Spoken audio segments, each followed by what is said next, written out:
Մենք հույսեր չունենք, որ երբևիցե գոնե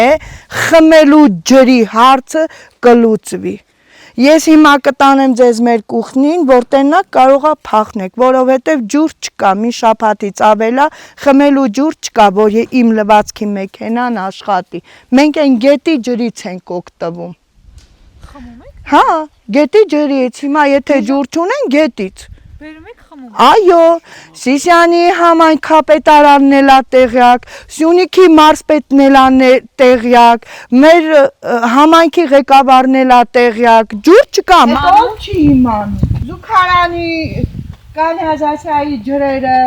ոչխարները ջրի մեջովներ թմեն խմում են, կովերը, շեխտաճուր է այս մավիրը, ասկի սրանով ջր չես լվանում, բայց մենք սաղ ձմեռ այս ջրից խմում ենք, սաղ ձմեռ, իմ 8 երեխեն արկա այս ջրից խմում է, ու մի համայնքի բնակիչ չի կարասի, այդ երեխեն այս ջրից չի խմում, ես աման չեմ լվանում, ես շորտ չեմ լվանում այս ջրով, ջրից թունավորվել էին դպրոցում, մեր դպրոցի տնօրեններ են տեղյակ, հիվանդանոցներ են Սիսիանի տեղյակ, մարզպետը անձամբ ինքն էլ լսե, որ ասել եմ, ամենաշատ երեխեքը իմս են, բայց այդ ջուրը խմել էին դպրոցում վատացել։